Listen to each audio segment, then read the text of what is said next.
Hello, friends and neighbors. This is Ray Harwood. Welcome to this podcast edition of Fix Your HOA.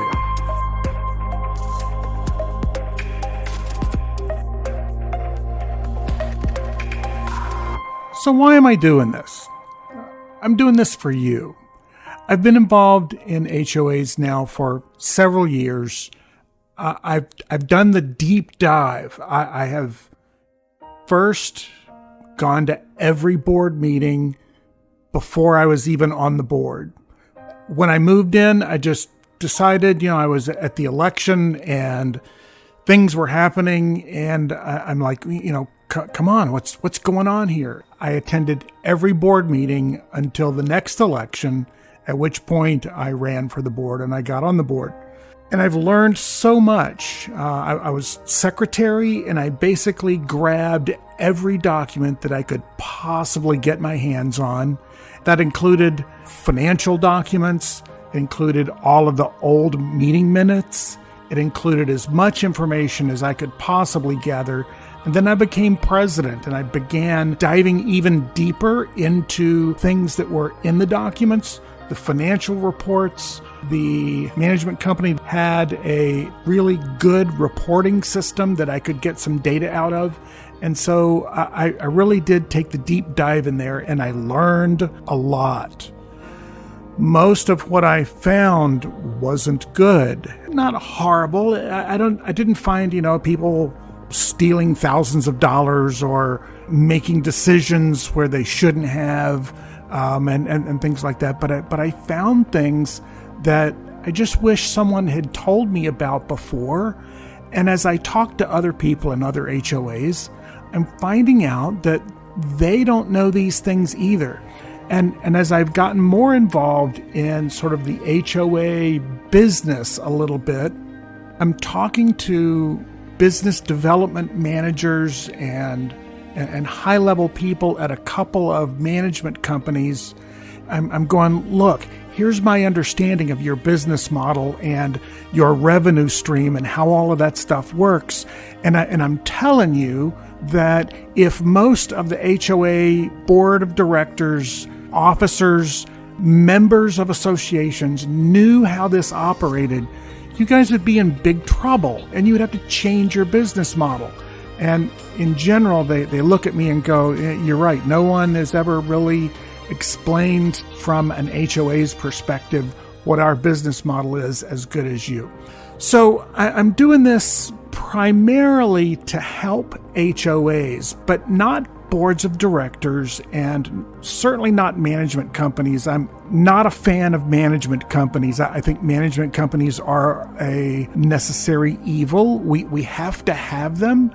And I think that, like most businesses that are out there, they are primarily in it to keep everybody employed and to get as much done with as little expenditure as possible. And I think in a lot of cases, they probably end up cutting corners or doing things that we really wish they didn't do.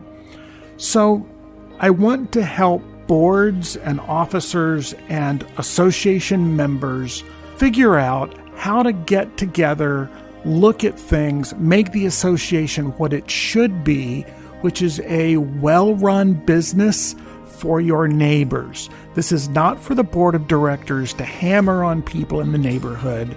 It's not for a few people to have their way and everybody is screwed.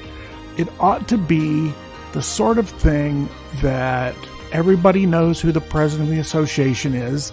They can go to that person and say, hey, I'd like to put some flowers in my front yard. I don't know how to go about doing that. And the president of the association says, oh, sure, here's where you go on the website. If you have any other questions, you can ask me, or you can go to our community manager and that sort of thing.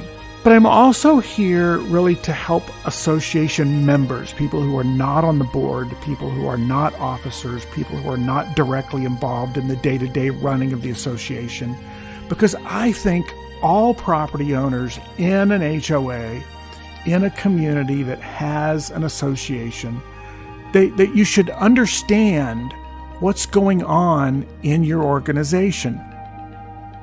I'm going to take each of the podcasts and each of the videos and focus on an area, and at the very beginning or in the notes, I'll put, is this primarily aimed to board of directors or officers or members or tenants? But the reality is, if you have time and you have the inclination, you have the desire to learn about your association, you should listen to all of these. The more you know, the better you can deal with your association and the management company and the landscape company. And if your association is really large, you might have a master association.